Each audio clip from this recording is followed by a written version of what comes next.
Nah, bismillahirrahmanirrahim. Assalamualaikum warahmatullahi wabarakatuh. Waalaikumsalam warahmatullahi wabarakatuh. Selamat pagi, Pak. Oke, jadi Bu Rami kan udah tahu banyak bagaimana ujian dengan saya ya. Nah, Ya, Pak.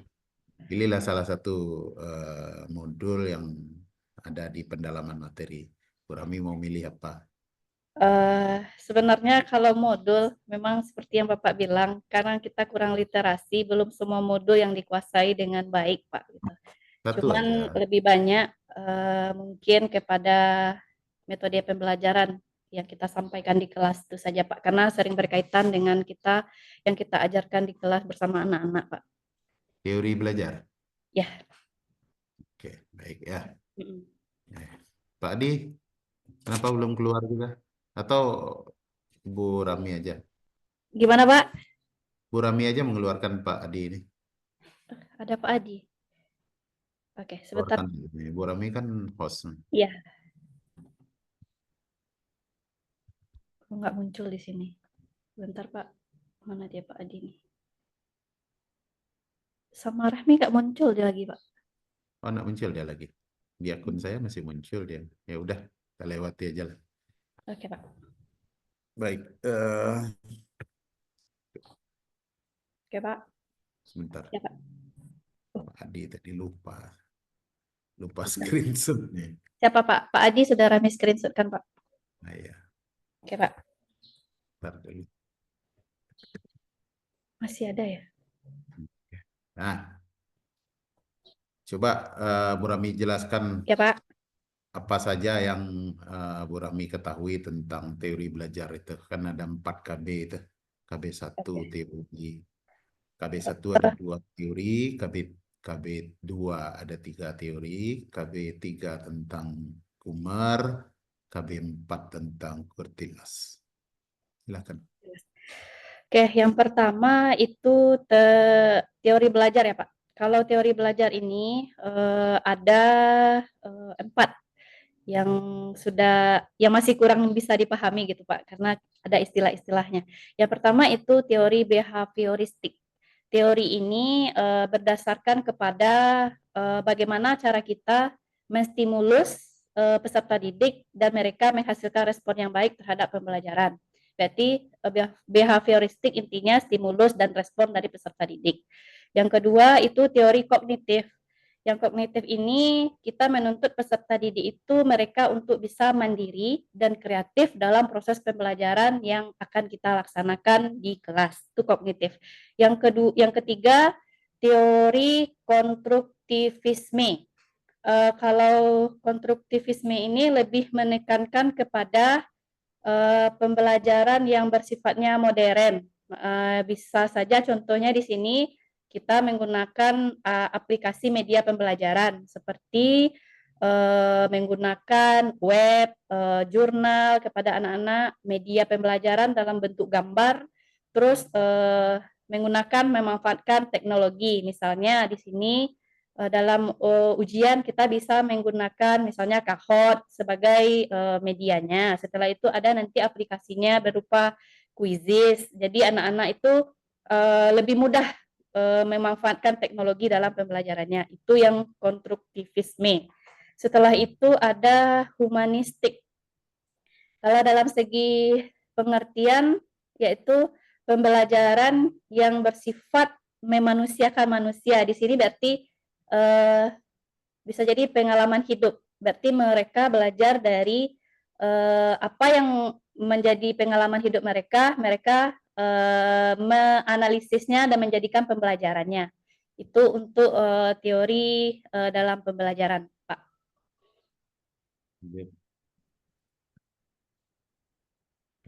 Berkenaan dengan kurikulum merdeka, coba. Apa pemahaman Ibu tentang kurikulum merdeka?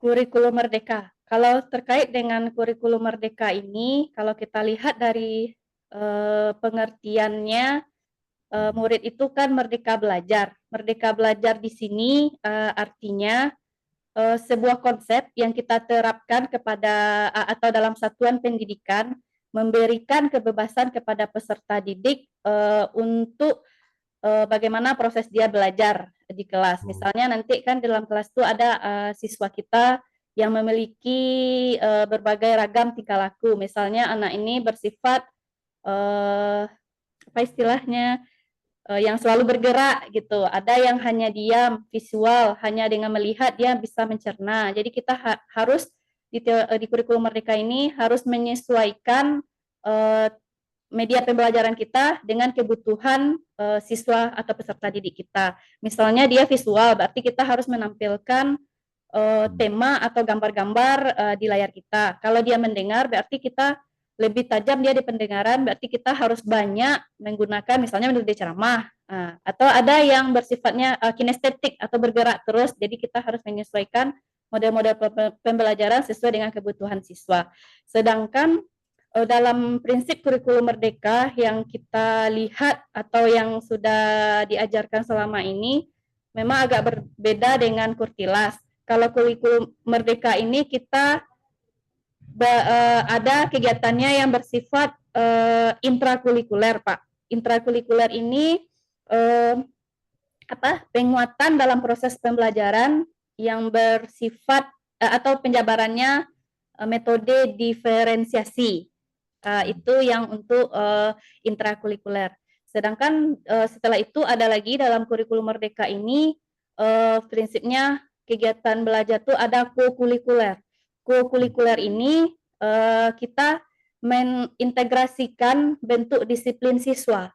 Contohnya dalam kegiatan P5, Proyek Penguatan Pelajar Pancasila. Jadi di sana nanti kalau dalam P5 biasanya kita akan lebih banyak mengatur disiplin siswa terhadap kegiatan mereka belajar, berdiskusi kelompok dengan teman-temannya, itu dalam kokurikuler. Sedangkan yang ketiga itu yang saya tangkap untuk kurikulum Merdeka ini ekstrakurikuler. Yang mana ekstrakurikuler ini kita mengarahkan siswa atau peserta didik ini terhadap minat dan bakat yang mereka miliki. Itu yang kurikulum Merdeka yang saya ketahui, Pak. Baik, Ibu Rami ngajar lagi. Baik, Pak. Praktekkan. Praktek mengajar. Boleh share layar ya, Pak. Izin share layar, Pak.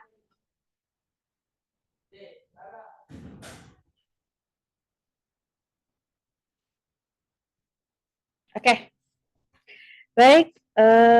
Assalamualaikum warahmatullahi wabarakatuh. Selamat pagi siswa Ibu semuanya. Bagaimana keadaannya pada pagi hari ini? Alhamdulillah sehat. Ayo sekarang kita jawab. Bagaimana kabarnya? Alhamdulillah luar biasa, tetap semangat, Allahu Akbar. Oke, terima kasih. Berarti Ananda Ibu, sebelum kita memulai proses belajar dan mengajar kita pada pagi hari ini, terlebih dulu coba dulu lihat dulu di sekelilingnya tempat duduknya itu yang masih belum rapi, tolong Nak diluruskan dulu kursi dan mejanya. Kalau ada sampah plastik, ada sampah-sampah di dalam lacinya, biasa tuh yang makanan-makanan sampahnya disimpan di dalam laci, tolong dibuang dulu. Nanti itu tidak baik karena sampah itu sumber dari penyakit. Oke? Oke, terima kasih sudah membersihkan lingkungan kita. Oke, baik anak didik Ibu semuanya. Sebelum kita mulai pembelajaran pada hari ini, terlebih dahulu kita memohon kepada Allah Subhanahu wa taala dengan berdoa. Tolong ketua kelas dipimpin untuk berdoa. Oke, berdoa selesai. Semoga dengan kita berdoa, proses belajar kita hari ini diberikan kemudahan dan kelancaran dan penyerapan oleh Allah Subhanahu wa taala. Amin ya robbal alamin. Oke, baik. Selanjutnya kita absen dulu ya. Kita cek kehadiran siapa yang tidak masuk hari ini. Oke, Ananda Fajar. Hadir? Oke, hadir. Risa? Hadir. Siapa ini? Farel, ada Farel? Absen? Kemana dia? Kemarin ada hadir Farelnya? Tidak. Oke, tidak. Berarti Farel Alfa tanpa keterangan hari ini ya. Oke, selanjutnya ada Alvin. Alvin ada? Oh, sakit. Ya. Oke, baik. Itu berarti ya untuk hari ini ada satu orang yang alfa, ada satu orang yang sakit. Semoga yang sakit segera sembuh dan besok bisa kembali beraktivitas seperti biasa. Dan yang alfa ini kita berharap besok mereka sudah mengikuti lagi proses belajar di kelasnya. Oke, baik Ananda Ibu, absen sudah selesai kita laksanakan. Sekarang kita masuk ya kepada materi kita. Oke, minggu kemarin kita sudah sudah selesai UH dalam bab ke-6 dan sudah selesai kita melaksanakan pretest dan posttestnya juga. Sekarang kita masuk ke materi kita yang selanjutnya, yaitu materi kita tentang kajian dalam surat Al-Isra ayat 32, yaitu larangan pergaulan bebas dan zina. Ini kalau kita lihat materi dalam kehidupan sehari-hari, sudah banyak ya. Mulai dari ada yang kita lihat di drakor, yang suka nonton drakor ada kan? Di televisi ini juga materinya banyak sekarang tentang perselingkuhan, tentang perzinahan yang kita lihat dalam media sosial. Ya, seperti itu Ananda semuanya. Iya, oke. Nanti akan kita bahas, kita lihat bagaimana sebenarnya larangan Allah terhadap perbuatan zina ini. Oke, lanjut berikutnya. Ini yang menjadi tujuan pembelajaran kita pada pagi hari ini, kesempatan hari ini, apa? Ada 4 ya, 4 tujuan pembelajaran kita. Yang pertama, peserta didik dapat menganalisis surat Al-Isra ayat 32 dan surat An-Nur ayat 2 serta hadis larangan pergaulan bebas dan zina. Itu yang pertama, menganalisis. Yang kedua, peserta didik dapat membaca. Berarti siswa sekalian harus dapat membaca ya, membaca dan menghafalkan tentang surat Al-Isra dan surat An-Nur serta hadis larangan pergaulan bebas dan zina. Berarti di tujuan pembelajaran yang kedua ini nanti semua peserta didik atau ananda sekalian harus bisa membaca ayat yang sudah tertera di materi kita ini. Karena itu nanti bisa jadi kita masukkan ke dalam nilai teori prakteknya. Yang ketiga, peserta didik atau ananda semua dapat menjelaskan bagaimana bahaya dari pergaulan bebas dan zina. Yang keempat, ini peserta didik atau siswa dapat menerapkan pesan Al-Quran untuk menjauhi pergaulan bebas dan zina ini dalam kehidupan sehari-hari. Karena ini perbuatan zina ini adalah termasuk dosa yang besar. Wajib Anda menjauhi dan ada dalilnya ayatnya yang sudah tertera untuk melarang Ananda, jangankan untuk melaksanakan, mendekatinya saja sudah dilarang oleh Allah. Jadi ini ya, ada 4 tujuan dari pembelajaran kita di materi ini. Nanti satu materi ini akan kita bahas dalam lebih kurang 3 kali pertemuan ke depan. Oke, Ananda semua. Bisa ya dilihat tujuan pembelajaran kita? Oke, selanjutnya, ini ada kita lihat dulu, silakan anak-anak semuanya perhatikan ke depan. Ini ada 2 gambar. Coba Anda semua menganalisis yang kedua gambar ini. Ada yang bisa menganalisisnya? Coba lihat, perhatikan ada 2 gambar yang berbeda ini. Oke, Ananda Fardan, boleh Anda kemukakan pendapat Anda analisis gambar ini? Apa yang menurut Anda yang terjadi kedua gambar ini? Oke, terima kasih Ananda sudah memberikan jawaban yang benar. Jawaban Ananda, kalau gambar yang pertama, suasana akad nikah pengantin modern dalam Islam. Berarti mereka sudah sah ya, sudah sah dalam ikatan pernikahan dan tercatat di dalam apa nih? Kalau sudah memiliki buku nikah ini berarti mereka sudah sah dalam undang-undang ya. Jadi ada larangannya nanti apanya. Ya, kalau gambar yang kedua apa tadi jawabannya Nanda? Oh ya, bagus. Suasana penggerebekan atau pasangan yang tidak menikah. Ini dia tergerebek di hotel melakukan perbuatan ditangkap oleh Satpol PP. Oke, bagus jawaban Ananda. Oke, ada yang lain yang bisa? Oke, itu penjelasan tentang 2 gambar yang berbeda yang Ibu tampilkan di depan. Oke, bisa memahami perbedaannya Nanda semua? Oke, terima kasih. Berarti Ananda sudah bisa membedakan ini dan gambar yang pertama dengan gambar yang kedua. Lanjut, ini. Kalau kita lihat di dalam media sosial, misalnya ini televisi nih, ada sinetron, ada TikTok yang kita lihat selama ini, ada drakor-drakor, yang Anda hobinya drakor, anime, nah, yang lain-lainnya. Perhatikan judul. Ada kalau untuk perbuatan zina ini tidak hanya dalam larangan agama saja, dalam surah Al-Isra itu sudah dijelaskan. Sedangkan di dalam undang-undang negara itu juga sudah dijelaskan. Ada berapa pasal dalam undang-undang tersebut yang memberlakukan hukum zina ini. Misalnya saja itu ada Ananda yang tahu undang-undang berapa yang membahas tentang zina ini?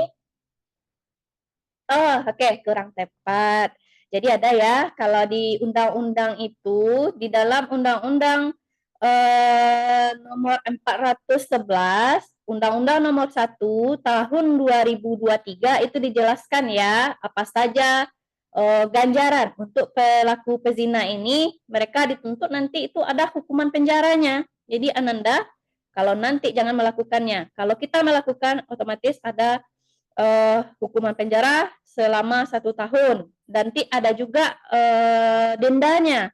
Dendanya kalau paling bawah di dalam undang-undang itu lebih kurang 10 juta. Itu didenda orang yang melakukan perbuatan zina ini. Kalau kita lihat di daerah Aceh, kalau Aceh ini pelaku zinanya diancam langsung dengan hukum cambuk di sini. Jadi bagi mereka yang kedapatan melakukan perbuatan zina itu langsung dicambuk oleh penegak hukumnya. Sebanyak berapa? Kalau kita lihat dalam kajian surah Al-Isra itu yang melakukan perbuatan zina itu ada dicambuk 100 kali atau hukuman rajam nantinya ya. Oke. Bisa Ananda lihat?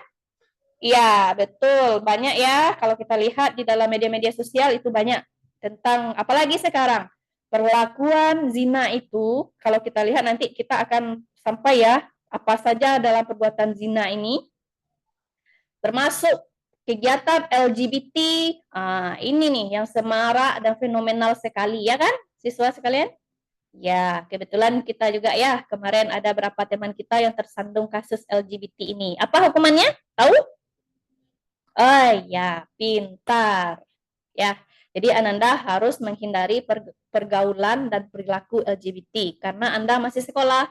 Kalau Anda masih sekolah, hukumannya sudah tahu kan? Seperti teman Anda yang kemarin, langsung dikeluarkan dari sekolah. Baik, berarti Ananda Ibu sudah paham. Ini salah satu tentang zina ini yang paling dekat dengan kita sebagai siswa adalah pergaulan bebasnya adalah LGBT, minuman keras, dan lain-lainnya. Oke, kita lanjut ya, ini pemaparan materinya. Nih, kita lihat dulu bagaimana peta konsep dari materi yang akan kita bahas hari ini. Peta konsepnya itu mudah-mudah saja. Hanya yang pertama itu tadi kita hanya menganalisis. Kalau kita menganalisis, berarti menganalisis dan membaca tentang surat Al-Isra dan surat An-Nur. Itu peta konsep terhadap ayat yang akan kita bahas. Selanjutnya, ini penjelasan hukum tajwid lagi. Yang pertama itu hukum tajwid. Ananda sudah mengerti semuanya kan? Oke, ya. Nah, yang lebih penting, apa sih bunyi dari surat Al-Isra ayat 32 ini? Tolong satu orang Ananda yang bisa membacakan. Oke, silakan dibacakan Ananda. Terima kasih sudah membacakan ayatnya dengan baik dan jelas maksudnya. Ya, surat Al-Isra ayat 32 ini berbunyi Bismillahirrahmanirrahim. Wala taqrabu zina innahu kana fahisha fasya'a sabila. Artinya, janganlah kamu mendekati zina, sesungguhnya zina itu adalah perbuatan keji dan buruk. Dah, itu sudah ditekankan di dalam Al-Quran. Jangan sekali-kali Anda mencoba untuk mendekati perbuatan zina ini. Dah, ini ayatnya ya, landasan kita dalam proses pembelajaran pada hari ini. Ini bagaimana hukum tajwidnya? Di sini Ananda sudah bisa melihat, ini sudah Ibu warnai. Ada yang berwarna ungu. Itu yang mana yang ungu? Oke, siswa ibu pintar. Wala takoro. Takoro ya. Ya, setelah itu ada apa hukumnya di sana? Adalah ya, betul. Idigam bigu. Bigu. Nah, pintar anak-anak ibu sekalian.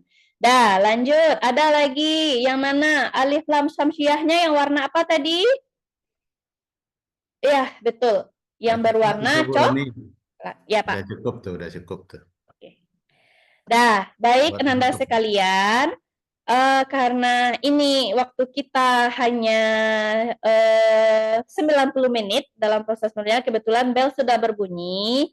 Materi Ibu masih banyak, masih ada 2 kali pertemuan lagi, nanti akan kita lanjutkan. Untuk hari ini sampai di sini dulu.